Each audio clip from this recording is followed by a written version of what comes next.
This is the Module 3 assignment overview. In the module introduction, it talks a bit about revision and what the importance of revision and the important role that it plays in creating a final written product. For this assignment this week, you're going to take what you worked on last week and you're going to update it. So last week you were kind of hitting some main points about the speech that you chose, and you did some analysis, some rhetorical analysis. Your goal now is to take that and make it into a formalized essay. So that's what you're going to be working on this week in Module 3. If you click on the assignment in Module 3, you see that you've got the same speeches available. The thing is you are revising your previous work more for an essay format. Now, that does mean that there's going to be a little bit of a shift in terms of your approach. What do I mean by that? It says, when you're writing a rhetorical analysis, you are not saying whether or not you agree with the argument. Instead, you are discussing how the rhetorician makes that argument and whether or not the approach used is successful. So, last week you looked at the elements that the speaker engaged with to make their argument. Their audience, the agenda or the purpose behind their message, and you thought about how maybe the message would be different or how it would be framed differently if it were through a different medium. But what you're doing now is you're going to actually write a paper where you describe whether the approach that the person took was successful or not. So that's going to be your thesis statement. You're going to say something like, Emmett Shear's speech, and then give the title of it in quotes, was effective at reaching its audience because of X, Y, and Z. Or Ferrera's speech was effective at reaching her audience because of X, Y, and Z. Or Ferrera's speech was not effective at persuading her audience because of reasons X, Y, and Z.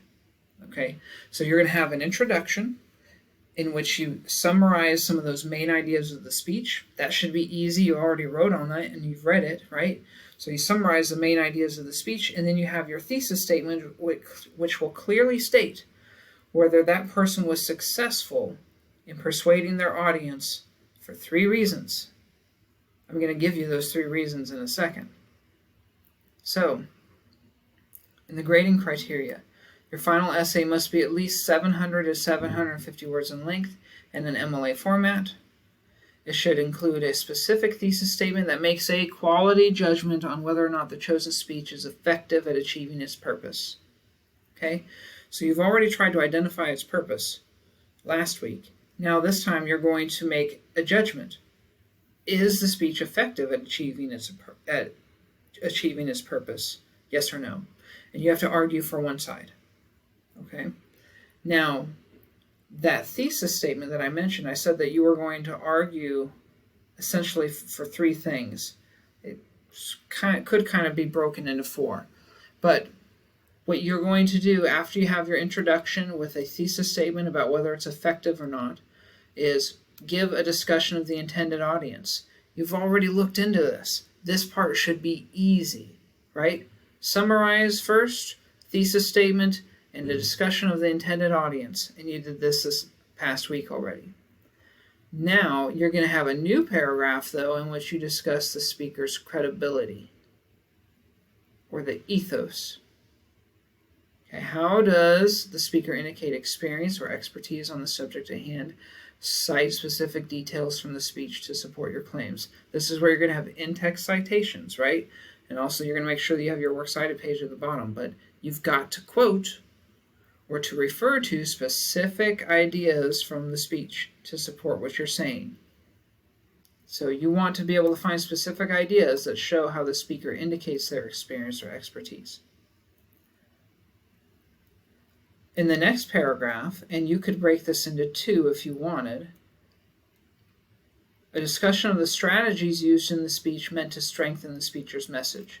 That is, how they appeal to emotions, the pathos, or how they appeal to the audience's logic or logos, and cite specific details from the speech to support your claims. I want you to identify, for example, that so-and-so uses an example of pathos when they said this. And we know it's pathos because it's meant to have this kind of impact. Or so-and-so uses a logical appeal or logos when they say this. And you quote it and cite it, right?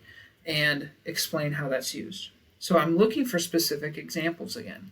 And then, of course, a works cited page at the end. Now, it doesn't quite...